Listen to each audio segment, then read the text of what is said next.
추천사. 대한민국을 지지하는 모든 이들의 자서전. 선우정 조선일보 논설위원. 책을 읽으면서 아버지 세대를 생각했다.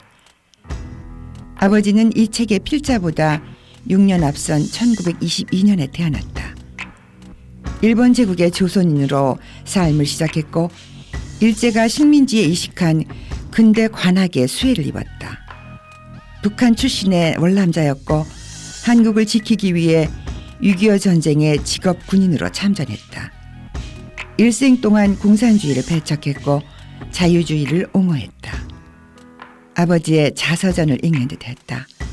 대한민국을 지지하는 모든 이들의 자서전이 될 것이다. 아버지 덕분에 전쟁 세대로 불리는 사람들을 자주 접했다. 아버지를 포함해 친구 대부분이 전쟁을 경험한 군인 출신이었다. 그중에는 일본군으로 태평양 전쟁에 참전했다가 살아남아 한국군으로 다시 6.25 전쟁에 참전한 사람들도 있었다. 심지어 가미가제 특공대 출신까지.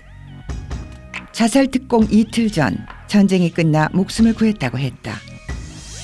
그때 구한 목숨으로 나라를 지키겠다며 북한과 싸웠다.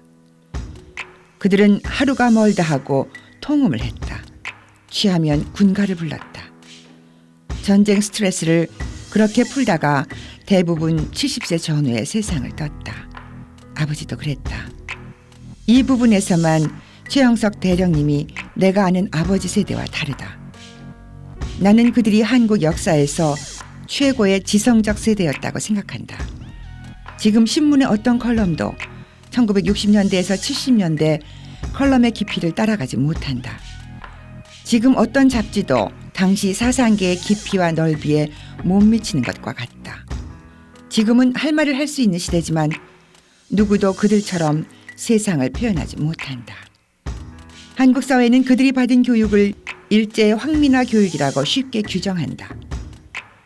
이런 시각으론 해방 후 사회 주역이 된 전쟁 세대가 고도 성장기에 분출한 폭발적 발전 동력을 이해할 수 없다.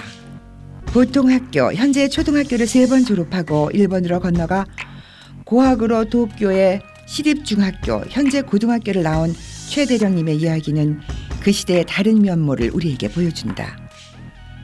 교육만이 발전 동력은 아니었을 것이다. 일제, 해방, 건국, 전쟁, 발전의 체험, 그리고 그곳에서 우러나오는 깊이가 그들의 원초적 동력이었다고 생각한다. 책을 읽다가 반가운 이름을 발견하고 휴대전화 문자를 보냈다. 2016년 최영섭 대령님의 도쿄 학창시절 추억 여행을 함께한 양인집 사장님이다. 2000년대 중후반 도쿄 특파원으로 일할 때 진로 재팬 사장이던 그를 만났다. 일본 스포츠의 상징인 도쿄돔 한가운데 커다란 진로 광고를 붙인 인물이다. 야구 중계를 볼 때마다 진로 광고판이 태극기처럼 보였다.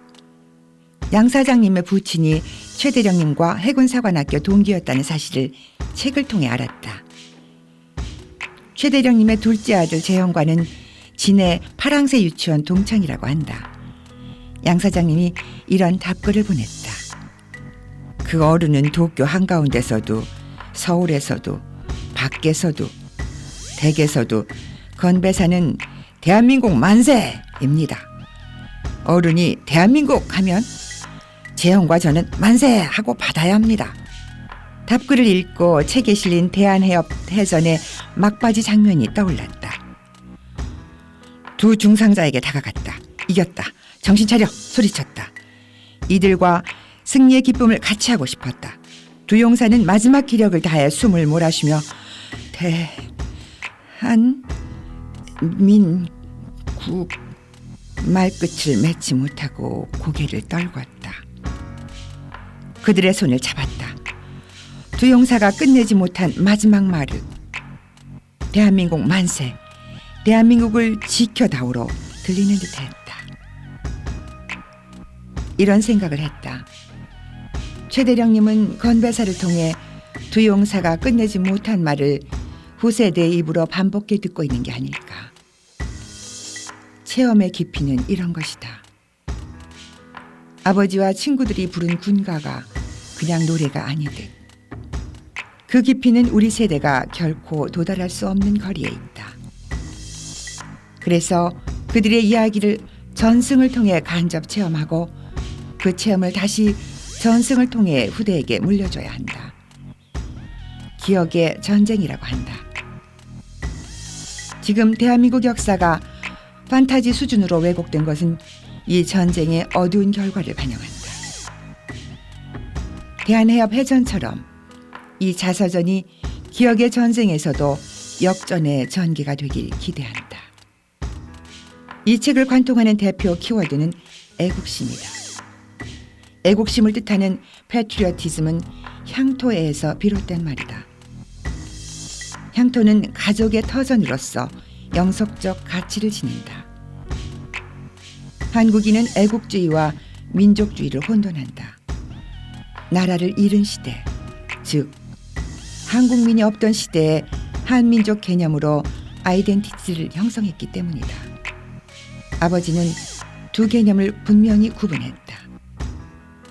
북한 출신 실향민이기 때문에 더욱 그랬다고 생각한다. 아버지의 고향은 평안북도 정주였다. 김일성 정권에 의해 향토를 잃었고 가족도 갈라졌다. 그 그리움이 애국의 기본이었다. 최대령님 역시 북한 지역인 강원도 평강이 고향이다. 이렇게 책에 기술했다. 통일과 나눔 재단이 주최하는 경원선 침묵 나눔 행사가 있었다는 것을 알았다. 가족 4대는 행사에 동참했다. 아들, 손자, 증손자 이름으로 된 7장의 기부 약정서를 재단에 보냈다. 후손들이 경원선을 타고 고향 평강에 가봤으면 하는 마음에 기부를 결정했다. 디아스포라는 세계에 흩어졌지만 정체성을 유지하며 사는 유대인을 말한다. 시온주의는 향토로 돌아가려는 유대인의 열망이다. 실향민이 가진 두 특성을 책의 이 대목이 압축해서 말해준다. 아버지도 가족과 함께 경의선을 타고 정주로 달려갈 날을 기다렸다. 그리고 빼앗긴 향토에 대한 강렬한 열망을 그가 전쟁에서 지켜낸 대한민국에 그대로 투사했다. 김일성 정권을 민족의 개념으로 감싸려는 시도와 일생 싸웠다. 그것이 아버지의 애국이었다. 나는 아버지의 애국이 민족의 오염된 애국이 아니라 애국 본래의 모습에 가깝다고 생각한다. 최영섭 대령님의 애국, 이 책이 말하려는 애국과도 일치한다. 또 하나, 이 책에선 정말 대한민국스러운 가족의 전형을 만날 수 있다.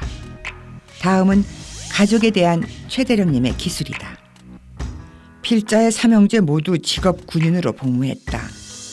둘째는 해병대 대령, 셋째는 해군 전자 부사관으로 전역했다. 아들은 4명이다. 첫째 재신은 해군 대위, 둘째 재영은 육군 법무중위, 셋째는 공군 군의 대위, 넷째는 육군 소위로 군복무를 마쳤다. 형제, 아들, 손자들의 군 출신 성분이 육해공 해병대 등 모든 궁정을 망라하고 있다. 필자가 통합군 사령관이 된 셈이다. 참모장인 만며느리를 정점으로 일사불란한 위계 질서를 지키고 있다. 설날 가족 모임은 이렇게 진행한다. 첫째, 국기개양. 둘째, 국기에 대한 경례. 셋째, 국기에 대한 맹세. 넷째, 애국가 제창 4절까지. 다섯째, 묵념. 여섯째, 예배. 일곱 번째, 강화 순이다. 강화는 통합군 사령관이 한다. 이 책을 읽고 최대령님의 차남 최재현 감사원장의 인격이 어떤 가정 환경에서 형성됐는지 그 오랜 의문도 풀렸다.